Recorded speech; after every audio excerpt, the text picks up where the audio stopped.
അധ്യായം 40. മുഖവുര.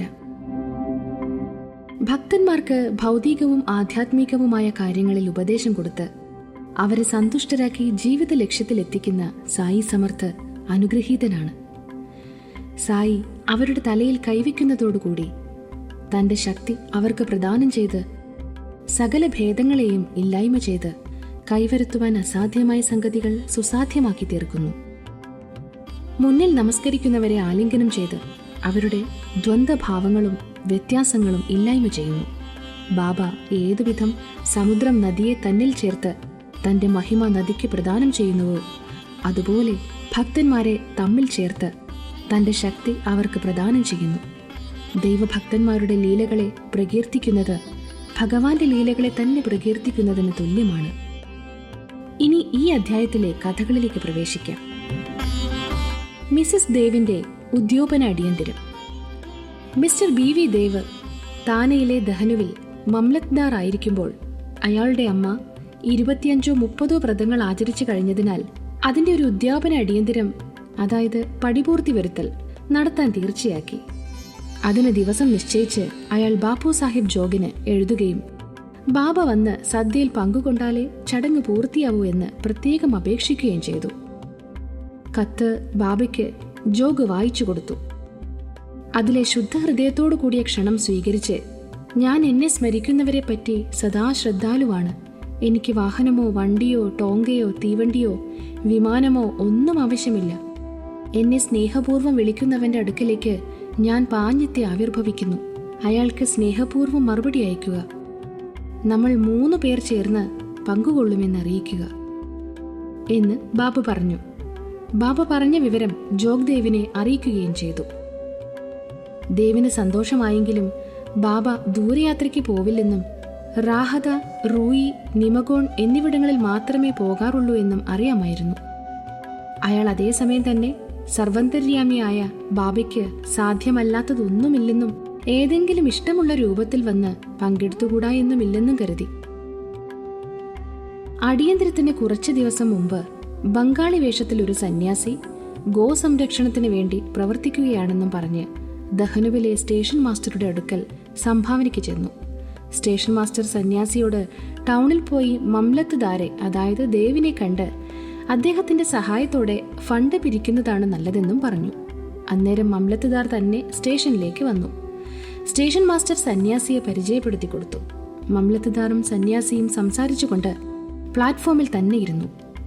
മംലത്ദാർ അപ്പോൾ അവിടുത്തെ പ്രധാന പൗരനായ റാവു സാഹിബ് നരോത്തം ഷെട്ടി ഒരു സംഭാവന പിരിവ് തുടങ്ങിയിട്ടുണ്ടെന്നും ഉടനെ മറ്റൊരു പിരിവ് കൊണ്ട് ഗുണമുണ്ടാവില്ലെന്നും അതുകൊണ്ട് 2-4 മാസങ്ങൾക്ക് ശേഷം വരുന്നതാണ് നല്ലതെന്നും പറഞ്ഞു. ഇത് കേട്ട് സന്യാസി സ്ഥലം വിടുകയും ചെയ്തു. സുമാർ 1 ദിവസം കഴിയുന്നതിന് മുൻപായി ഒരു ദിവസം സന്യാസി ഒരു ടോങ്കയിൽ വന്ന് രാവിലെ 10 മണിയോടുകൂടി മിസ്റ്റർ ദേവിന്റെ വീട്ടിനു മുന്നിൽ ഇറങ്ങി. ദേവ് അദ്ദേഹം സംഭാവനയ്ക്ക് വന്നതായിരിക്കുമെന്നാണ് ധരിച്ചത്. അടിയന്തരത്തിന്റെ ഒരുക്കങ്ങൾ കണ്ട് സന്യാസി താൻ സംഭാവനയ്ക്ക് വന്നതല്ലെന്നും ഭക്ഷണത്തിനാണ് വന്നതെന്നും പറഞ്ഞു. ദേവ് അത് കേട്ട്, ശരി, വളരെ സന്തോഷം, നിങ്ങൾക്ക് സ്വാഗതം, വീട് തന്നെ നിങ്ങളുടേതുപോലെ കരുതൂ എന്നു പറഞ്ഞു. അപ്പോൾ സന്യാസി, എന്റെ കൂടെ 2 പയ്യന്മാരുണ്ട്. ദേവ്, എന്നാൽ അവരെയും കൂട്ടി വരൂ എന്ന് പറഞ്ഞു.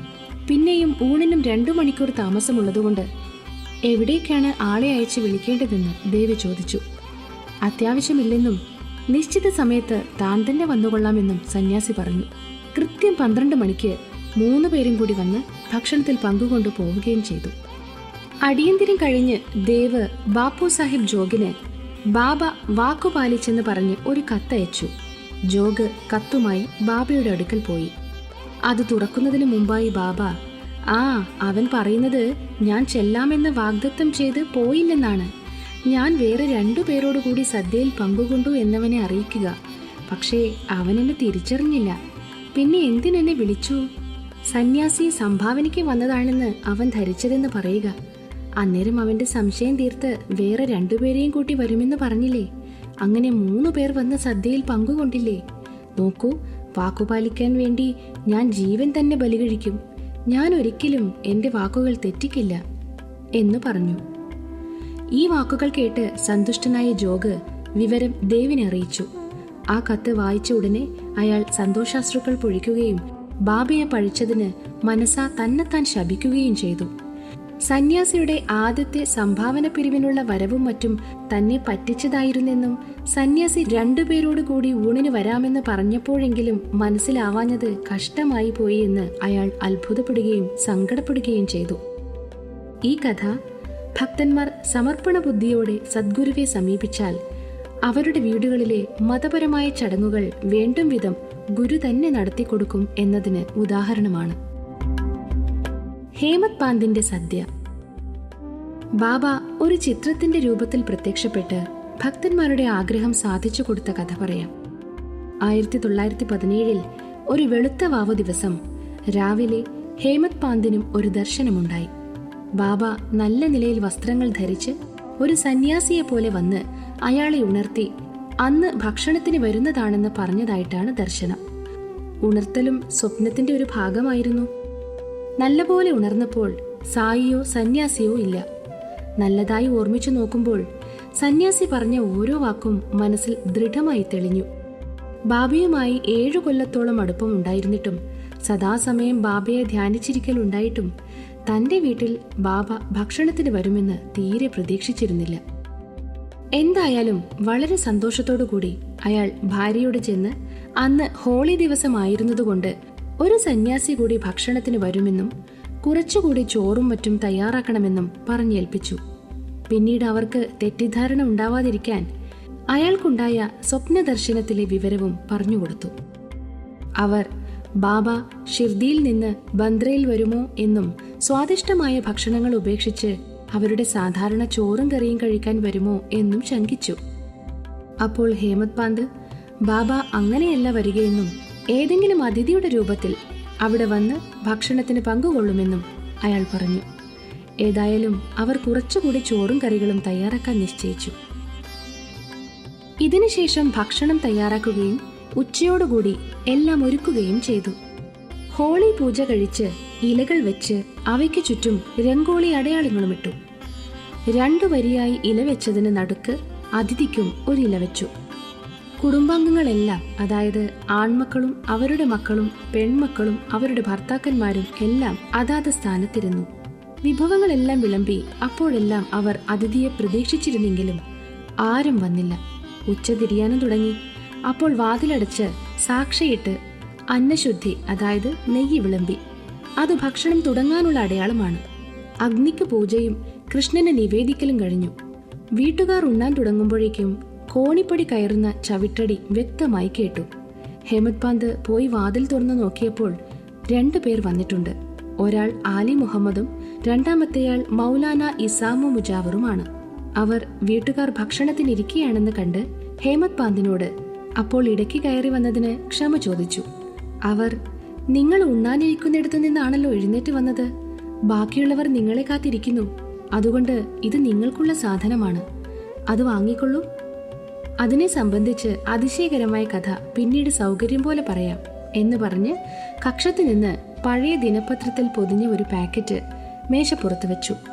ഹേമത് പാന്ത് പൊതി അഴിച്ചു നോക്കിയപ്പോൾ അയാൾക്ക് വിസ്മയം തോന്നത്തക്ക വണ്ണം നല്ല ഭംഗിയുള്ള ബാബയുടെ ഒരു വലിയ ചിത്രമായിരുന്നു അത്. അതുകണ്ട് സന്തുഷ്ടനായി രോമഹർഷം പൂണ്ട് കണ്ണീർ പൊഴിച്ചു. അയാൾ തല കുനിച്ച് ചിത്രത്തിലെ ബാബയുടെ പാദങ്ങൾ നമസ്കരിച്ചു. ബാബ ഈ ലീല കൊണ്ട് തന്നെ അനുഗ്രഹിച്ചതാണെന്ന് അയാൾ പൂർണ്ണമായി വിശ്വസിച്ചു. ജിജ്ഞാസ കൊണ്ട് അയാൾ ആലി മുഹമ്മദിനോടും ഈ ചിത്രം എങ്ങനെ കിട്ടി എന്ന് ചോദിച്ചു. അയാൾ അത് പീടികയിൽ നിന്ന് വാങ്ങിയതാണെന്നും വിവരങ്ങളെല്ലാം പിന്നീട് പറയാമെന്നും ബാക്കി പേർ കാത്തിരിക്കുന്നത് കൊണ്ട് അയാൾ ഉടനെ അവരോടുകൂടി ചേരണമെന്നും പറഞ്ഞു. ഹേമത് പാന്ത് നന്ദി പറഞ്ഞ് അവരെ യാത്രയയച്ച് ഉണ്ണാനിരിക്കുന്ന സ്ഥലത്തേക്ക് ചെന്നു. അതിഥിക്കായി കരുതി വച്ച സ്ഥാനത്ത് ചിത്രം വെച്ച് എല്ലാ വിഭവങ്ങളും നിവേദിച്ച് അവരെല്ലാവരും ഭക്ഷണം കഴിച്ചു. ആ ചിത്രത്തിലെ സുന്ദരമായ രൂപം കണ്ട് എല്ലാവരും സന്തോഷിക്കുകയും ഇതെല്ലാം എങ്ങനെ സംഭവിച്ചു എന്ന് അതിശയിക്കുകയും ചെയ്തു. ഇങ്ങനെയാണ് സായിബാബ ഹേമത് പാന്തിനോട് സ്വപ്നത്തിൽ പറഞ്ഞ വാക്കുകൾ പാലിച്ചത്. ചിത്രത്തിന്റെ കഥ, അതായത് ആലി മുഹമ്മദിൽ അത് എങ്ങനെ കിട്ടിയെന്നും എന്തിനാണ് ഹേമത് പാന്തിന് കൊടുത്തത് എന്നും അടുത്ത അധ്യായത്തിൽ വിവരിക്കുന്നതാണ്. ശ്രീ സായിയെ നമിക്കുവിൻ. ലോകശാന്തി ഭവിക്കട്ടെ.